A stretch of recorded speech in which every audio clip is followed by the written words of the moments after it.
Hi guys, बहुत बहुत स्वागत है आप लोगों का मेरे चैनल पर। आज हम एक जनरल कलेक्टिव रीडिंग कर रहे हैं कि who is focused on you and why. Who is focused on you and why. ये एक जनरल कलेक्टिव रीडिंग है, जितनी रेजोनेट करे उतना लीजिए, बाकी को आप छोड़ सकते हैं।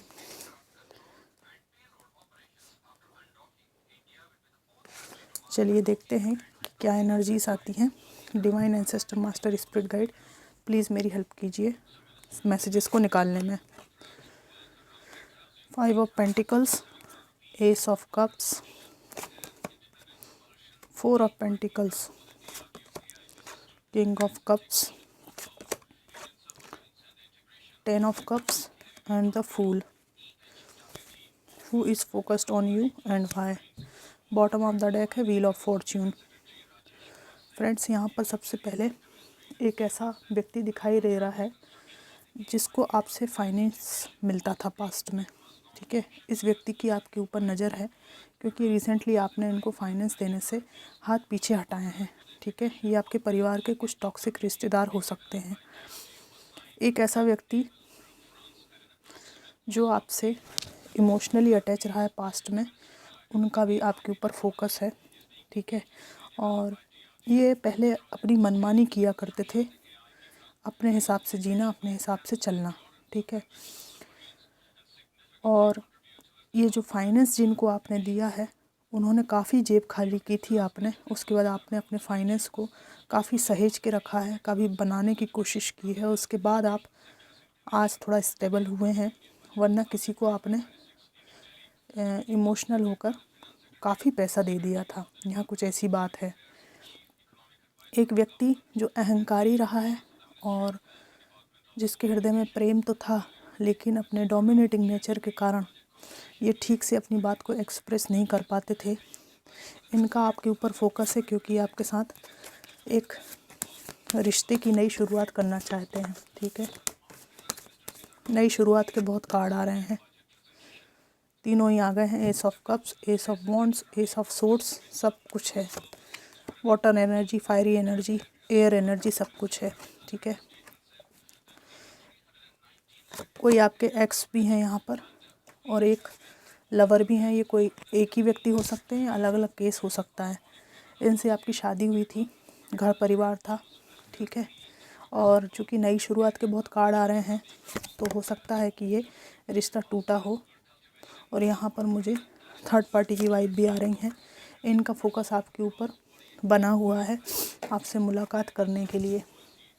यहाँ ऐसी बात दिखाई दे रही कि पास्ट में काफ़ी समर्पण था आपका इनके प्रति, प्रेम था, रिश्ते में इन्वेस्टमेंट आपने बहुत ज़्यादा किया, बहुत अथक परिश्रम इस रिश्ते को बचाने के लिए आपके द्वारा किए गए, पर ये शुरू से ही कंफ्यूज रहे हैं।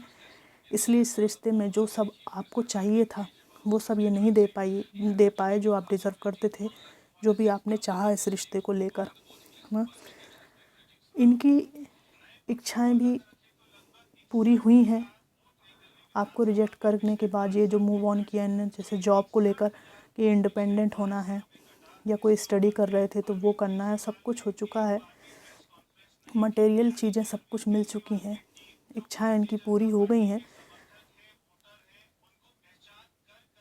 सब कुछ इनके पास है। बट एक कमी इनके जीवन में इनको फील होती है, एक कमी इनको जीवन में अधूरेपन की याद दिलाती है, और ये कमी इमोशंस और फीलिंग्स की और प्यार की और समर्पण की है। इसके लिए ये आपकी तरफ देखते हैं। ठीक है, वो इनको नहीं मिला है। किंग ऑफ कप्स का कार्ड है यहाँ पे। दूसरी ओर आपके बारे में इनकी कुछ लोगों के पर्सन की ये सोच है कि इन्होंने थर्ड पार्टी में आपको डालकर गलत निर्णय कर लिया, और इनको ये लगता है कि अब आगे आपकी तरफ ऑफ़र लेकर ये नहीं आ सकते और आप आएंगे नहीं, क्योंकि जब इनकी आपको सख्त ज़रूरत थी तब आपको इनसे इमोशनल सपोर्ट चाहिए था, वो इन्होंने आपको प्रोवाइड नहीं किया। इन्हीं सब वजहों से आपने अपने जीवन में, अपनी सोच में बहुत परिवर्तन किए, अपनी फीलिंग्स को अपने आप तक सीमित करना सीख लिया। और केवल फीलिंग्स को ही आपने अपने आप तक सीमित नहीं किया, भावनात्मक तौर पर काफ़ी अपने आप को स्ट्रॉन्ग किया। इसके कारण आपके दिल में क्या है फीलिंग्स और क्या नहीं है, इस व्यक्ति को बहुत कन्फ्यूज़न है। और रिश्ते में इन्वेस्ट करने की आपकी कितनी इच्छा है या बिल्कुल भी इच्छा नहीं है, इनको कुछ भी पता नहीं है। और आपका जो रुझान है, और ये व्यक्ति बहुत होशियार भी है, आपका जो रुझान है उसको पता करने के लिए सोशल मीडिया पर ही आपको स्टॉक करते हैं और किसी फेक आईडी से भी आपको देखने की कोशिश करते हैं कि आपकी एनर्जीज़ क्या हैं। इनके पास पास्ट में ये भी बात है कि गलतफहमी के कारण इन्होंने आपसे दूरियां बना ली। कुछ आपके प्रति गलतफहमियां या तो इनके दिमाग में भरी गई या खुद ही ये कंफ्यूज पर्सन रहे हैं। इनकी अपब्रिंगिंग में प्रॉब्लम रही है, जिसकी वजह से ये एक विशेष विचारधारा से ग्रसित रहे हैं, ठीक है। लेकिन इनको अब एहसास हो चला है कि वो जो भी विचारधारा से ग्रसित रहे हों, लेकिन आप जो है एक बहुत ही डिवाइन पर्सन रहे हैं, ठीक है। जो भी गलती रही है इनकी विचारधारा की, इनकी अपब्रिंगिंग की, इनकी गलत संगत की, इनकी गलत हैबिट्स की, वो इनकी गलती रही है। आप में कोई गलती नहीं है, ये इस व्यक्ति को आज एहसास हो चला है, ठीक है। इनका फोकस आपके इसलिए भी है क्योंकि आपको इनसे बहुत प्रेम था। तो गलतियां इन्होंने की हैं, परंतु ये आपकी आस में बैठे हुए हैं कि आपको प्रेम था तो आप जैसे इन आउट इनको कभी भी एक्सेप्ट कर लेते थे, तो आप भी आप दिल के कोने में कहीं जगह होगी तो आप एक्सेप्ट कर लेंगे, क्योंकि आपका मदरली नेचर बहुत प्यारा नेचर है। पर ये भी बात जानते हैं कि ये बात पुरानी हो चुकी है और अभी ये कई बार आपको परख चुके हैं। उसके बाद भी आपका जो पुराना जो तौर तरीका था उसमें इनको परिवर्तन मिलता है। यहाँ व्हील ऑफ फॉर्चून का कार्ड है। समय बहुत गुजर चुका है कुछ लोगों के केस में, 15 से 20 साल इस धोखाधड़ी को भी हो गए हैं, जहाँ थर्ड पार्टी सिचुएशन है। तो इतना समय बीतने के बाद आपको इनके बिना रहने की आदत हो गई है और आपको इनकी अब ज़रूरत नहीं रही, इनको ऐसा लगता है, ठीक है। इनके कुछ मैसेजेस के द्वारा मैं इनकी डीप फीलिंग्स को बाहर निकालने की कोशिश करूँगी। Divine ancestor master spirit guide, please मेरी हेल्प कीजिए। Is it over? क्या सब ख़त्म हो गया? ये कह रहे हैं जो समय बीत गया है ना, उसके बाद इनको संदेह होने लगा है कि सब ख़त्म होने की कगार पे आ गया है। You are so different from everyone around me. जीवन में विभिन्न पड़ावों से गुजरते हुए, भांति भांति के लोगों से मुलाकात करते हुए इस व्यक्ति को आपकी पर्सनालिटी जैसा प्योर इंसान, चाहने वाला इंसान नहीं मिला है। काफ़ी समय इन्होंने पूरी दुनियादारी देख ली है, ठीक है। I can't let go of you, मैं तुम्हें जाने नहीं दे सकता।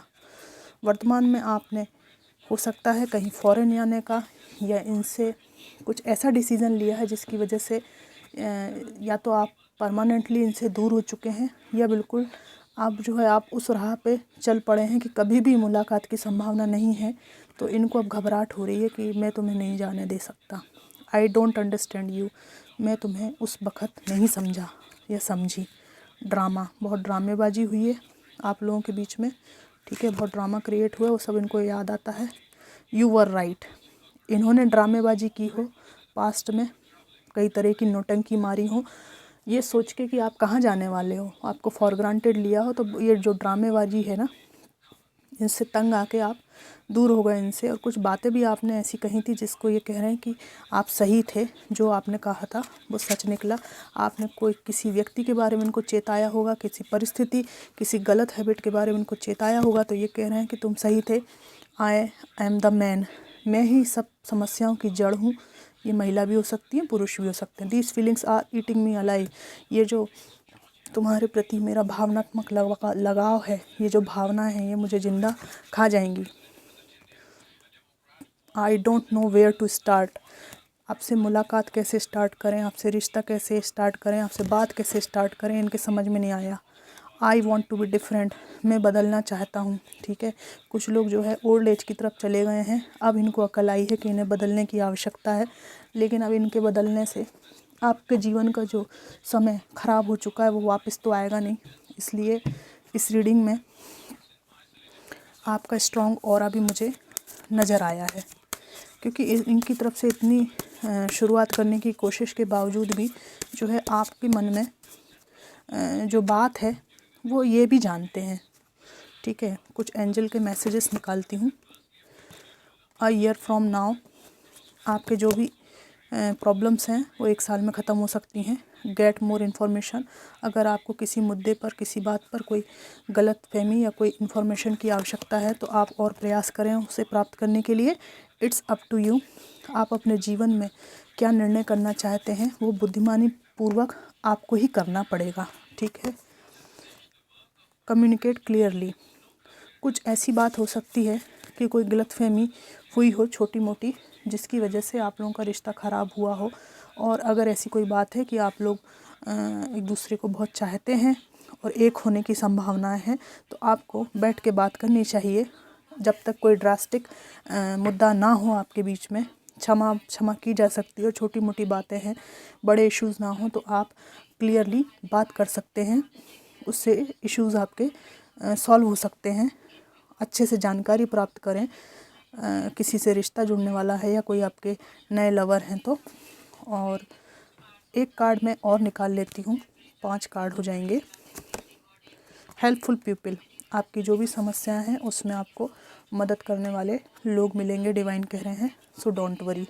तो फ्रेंड्स, ये थी रीडिंग की who is focused on you and why. तो आप इनको आने नहीं दे रहे हैं, ठीक है, और काफ़ी समय बीत चुका है और यहाँ पर मुझे इनकी तरफ से शुरुआत करने की चाहत दिखाई दे रही है, पर आपकी तरफ से मुझे यहाँ पर ना दिखाई दे रही है। और पहले से आपका यहाँ पर परिवर्तन भी हुआ, व्हील ऑफ फॉर्चून आया है, जीवन में काफ़ी परिवर्तन हुआ है। अपने पैरों पे खड़े होना, अपने जीवन को अपने बलबूते जीना आप सीख गए हैं। और ये सब चीज़ें डेफिनेटली जब आप खुद से लव करते हैं तो दूसरे को आकर्षित करती ही हैं। और उस व्यक्ति को तो विशेष रूप से जिसने आपको दबा कुचला पास्ट में देखा हो, इमोशनल फूल बना के आपको जिसने रखा हो, तो वो आकर्षित डेफिनेटली आपके प्रति होगा। तो इसमें कोई नई बात नहीं है। ये एक जनरल कलेक्टिव रीडिंग थी, जो रेजोनेट किया हो वो लीजिएगा। मुझे बताइएगा कैसी लगी आपको। Thanks for watching.